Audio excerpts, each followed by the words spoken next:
सुख समृद्ध विज्ञान चैनल के शुद्धी दर्शक जनों को हार्दिक अभिनंदन है। और जैसा कि आप सभी लोग जानते हैं कि मैंने आप लोगों के हित के लिए, आप लोगों का ज़्यादा खर्च ना हो इसके लिए एक योजना लॉन्च की थी। हालांकि कई दिनों से मैंने उसके बारे में बात नहीं की है, जिसमें मैंने कहा था कि कुछ क्रियाएं मैं स्वयं करके दूंगा आपको और कुछ क्रियाएं आप अपने घर पे करेंगे और उसमें आपको लाभ होगा। लेकिन कई लोगों ने इस संबंध में बात भी की है और मैं समझता हूं कि आपके जीवन में ये टर्निंग पॉइंट होगा। सुख समृद्ध विज्ञान चैनल का उद्देश्य हमेशा से यही रहा है कि हम कोरी बातें न करें, ऐसी बातें करें जिन बातों का यथार्थ में कोई मतलब हो। हमने ये कभी इस प्रकार का किसी का समर्थन नहीं किया जो कि व्यक्ति को अधोगति में डाल दे। जैसे थोड़ा सा पैशन से, धैर्य से मेरे वीडियो को देखिए, सुनिए मेरी बात को, कहना क्या चाह रहा हूं। लोगों का ये कहना है कि खाली पेट क्रांति नहीं होती, यानी कि आप देश के लिए लड़ना चाहते हैं, देश के लिए कुछ करना चाहते हैं, धर्म के लिए कुछ करना चाहते हैं, तो भूखे पेट क्रांति नहीं होती। लेकिन मेरा ऐसा मानना है कि भूखे पेट शांति भी नहीं होती। शांति तब तक है जब तक आपके पेट में भोजन है। अगर आपको पता चल जाए कि आपके आने वाले दिनों में आपको भोजन नहीं मिलेगा, आपकी जेब में पैसे नहीं होंगे, तो अधमरे तो आप तभी हो जाएंगे। दुनिया भर की टेंशन हो जाएगी, दुनिया भर की दिक्कत हो जाएगी। भविष्य के प्रति आप बहुत गंभीरता से विचार करने लग जाएंगे कि अब क्या होगा। इसलिए मैं कहता हूं कि भूखे पेट तो शांति भी नहीं होती। क्रांति की बात तो छोड़ दीजिए। अगर धन नहीं है तो आपका स्वयं का स्वाभिमान भी वो किसी काम का नहीं है। स्वाभिमान बचेगा तभी जब आप संपन्न होंगे। कहते हैं मुंडे मुंडे मतिर भिन्ना, तमाम अलग लोग हैं, अलग अलग तरीके से सोचते हैं, परंतु जीवन की कुछ सच्चाइयां हैं और कड़वी सच्चाइयां हैं। इनसे कोई मुंह चुरा करके भाग नहीं सकता। चाहे आप गृहस्थ हों, चाहे आप साधु हों, चाहे सन्यासी हों, कुछ भी हों, आपको भोजन तो करना है, भोजन करना पड़ेगा आपको। कपड़े आपको पहनने पड़ेंगे, सिर पर आपको छत चाहिए। कहते हैं रोटी, कपड़ा और मकान सभी को चाहिए। और अगर ये नहीं होंगे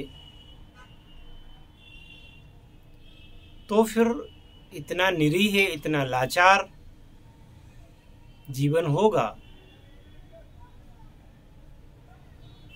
फिर आप बड़ी बड़ी ज्ञान की बातें, बड़ी बड़ी आप न्याय की बातें, या बड़ी बड़ी आप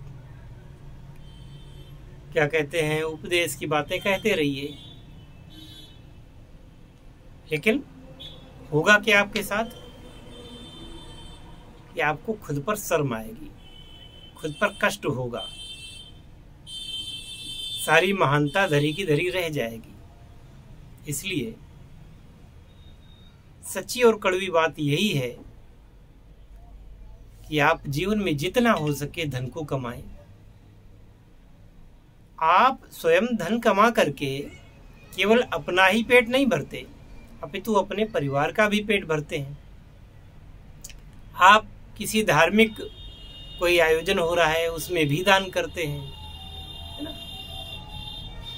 अभी कहीं प्राकृतिक आपदा आ जाती है, कोई बात हो जाती है, तो बहुत सारे लोग उसमें प्रधानमंत्री राहत कोष में, मुख्यमंत्री राहत कोष में, राष्ट्रीय आपदा राहत कोष में, उसमें आप लोग दान करते हैं। वो दान कब कर पाएंगे? जब आपका पेट भरा होगा, जब आप सक्षम होंगे। और रही बात शांति की, तो केवल आपके पेट में अन्न हो इसी से शांति नहीं आ जाती। सामान्य जनजीवन में जो समाज है उसे भी समृद्ध होना चाहिए। अगर वो समृद्ध नहीं है तो फिर शांति नहीं रह सकती। मैंने सुना था कुछ वर्षों पहले कि एक साल कुछ प्राकृतिक आपदा आई जिसमें कि प्रमुख फसलें उतनी पैदा नहीं हुई जितनी होनी चाहिए थी। अब किसान तो होता है वो उस फसल की उपज को ही बेच करके अपना घर चलाता है और साल भर खाने के लिए राशन एकत्र करता है। तो ये तो आपने सुना होगा कि अमुक जगह से लोगों ने पैसे लूट लिए, राहजनी कर ली, डकैती डाल ली, ये तो खूब सुना था।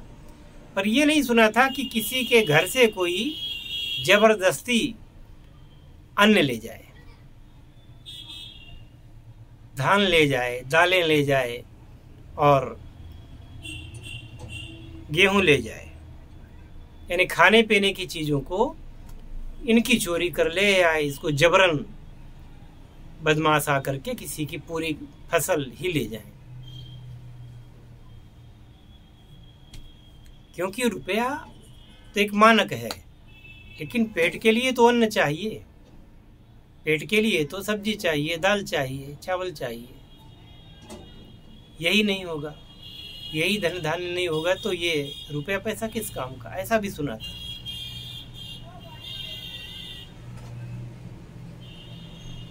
तो मैं सुख समृद्धि विज्ञान चैनल में मैंने कभी भी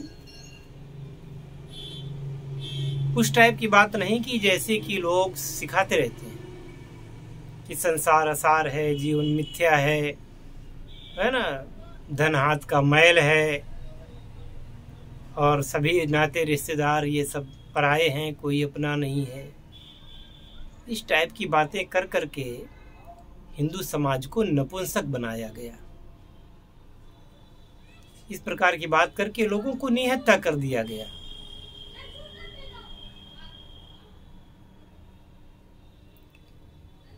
और एक कुकृत्य हमारे देश में और चला जो कि सरकारी तंत्र के द्वारा चला गया। वो कुकृत्य ये चला कि नसबंदी करवा लो, नसबंदी करवा लो, नलबंदी करवा लो। नसबंदी पुरुषों की होती थी, नलबंदी महिलाओं की होती थी। और गजब की बात यह है कि नसबंदी केवल हिंदुओं की हुई, केवल हिंदुओं ने नसबंदी करवाई, बाकी लोगों ने नहीं करवाई। और जिन महिलाओं ने नसबंदी करवाई उनका जीवन फिर कभी, मेरे चूंकि मैंने चिकित्सा कर्म भी करता था तो मैं लगभग काफ़ी लोग मेरे पास आते थे, मुझे बुलाते भी थे। तो क्या हुआ कि मैंने देखा कि सामान्य महिलाओं में और जो नसबंदी करवा चुकी महिलाओं में या पुरुषों में शारीरिक तकलीफें ज़्यादा। और उन महिलाओं ने फिर अपनी पड़ोसियों को और अपनी बहुओं को कभी नसबंदी के लिए प्रेरित नहीं किया। उन्होंने कहा कि कोई न करावे, क्योंकि इसके बाद फिर शरीर किसी लायक नहीं रहता। अब जिन लोगों ने कराई, जिन लोगों ने की, जिसके आदेश से हुई, वो लोग तो कभी उस चीज को मान नहीं सकेंगे, कभी नहीं मानेंगे कि हमसे गलतियां हुई, हमने गलत कराया। बदले में कुछ रुपया दे दिया गया या किसी को थोड़ा बहुत कहीं भूमि का टुकड़ा दे दिया, संतुष्ट कर दिया। पर आगे की जो है हिंदुओं की नस्ल खत्म करने का एक ये तरीका था। और यह काम किया गया एक भूतपूर्व प्रधानमंत्री के द्वारा, जिनके बारे में आप सभी लोग जानते हैं कि उन्होंने अपने विवाह के लिए मुस्लिम धर्म को अपनाया था। अपनी पहचान छिपा करके लंदन में जाकर के विवाह किया था। ये काम उनके द्वारा हुआ। जबरन पुरुषों के नसबंदियां करवाई गई, जबरन महिलाओं की नसबंदियां करवाई गई। ये तक हुआ। मैं छोटा था उस समय, लोगों को लोग पकड़ ले जाते थे, अधिकारी नसबंदी कर देते थे। वो जमाना था, आतंक था। तो कुछ लोगों ने तो लालच में करवा ली कि खेती मिल जाएगी, कुछ हो जाएगा, और वो सब बेकार। अब बात अपने पर आते हैं, जिस बात के लिए मैंने इस वीडियो को बनाना शुरू किया था।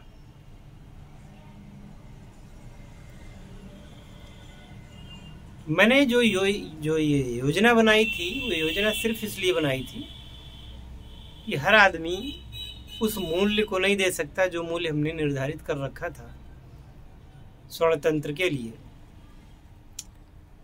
या रजत तंत्र के लिए। तो मैंने सोचा कि मूल जो विद्या है वो ना बता करके लोगों को केवल धन का लाभ देने का हमने सोचा, और ये सोचा कि वो कुछ पैसा लगा करके, मुख्य बात है धन कमाना, धन कमाने लगेंगे और आगे उनका कॉन्फिडेंस भी बढ़ जाएगा। इस योजना में हमने यही रखा कि भाई 50,000 रुपये का रॉ मटेरियल, यानी अधबना बने मटेरियल आप हमसे ले लेंगे तो आपको 70-75 हजार रुपये उसमें पैदा कर लेंगे। यानी कि प्रथम बार में ही आपको 1/3 का लाभ हो जाएगा। महीने में 3 बार आपने वो काम कर लिया तो आपका पैसा पूरा का पूरा बच गया और आप लाभ में आ गए, डबल हो गया आपका। करना तो आपको पड़ेगा, आप डिसीजन नहीं लेंगे तो आप कैसे करेंगे। और इससे सस्ता और इससे अच्छा आपको मैं व्यापार दे क्या सकता था। तो आज होलिका है, होलिका दहन में मैं समझता हूँ आपके कुतर्कों का दहन हो जाए, आपके फियर यानी डर का दहन हो जाए, और आपके जीवन में जो खुशियाँ सिर्फ और सिर्फ आपकी सोच के कारण आने से वंचित हैं, आपकी हिचकिचाहट के कारण आने से वंचित हैं, वो परिस्थिति दूर हो जाए और आप अपने जीवन में आगे बढ़ें, निश्चित रूप से आगे बढ़ें। ऐसी मेरी अवधारणा है और ऐसा ही मेरा सोचना है। कुछ तो ये 20-22 दिनों से जब से युद्ध हो रहा है, क्योंकि युद्ध कहीं पर भी हो, संसार के किसी भी कोने में हो, नाश तो मानवता का होता है। तो थोड़ा डिस्टरबेंस भी हुआ सब कुछ, लेकिन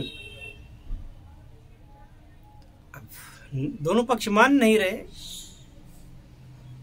पूरी रूपरेखा बन गई है विश्व युद्ध की, और वो तो रहेगी ही। और एक बात आपको बता दूं कि चाइना में दोबारा फिर से कोरोना ने पैर पसारे हैं।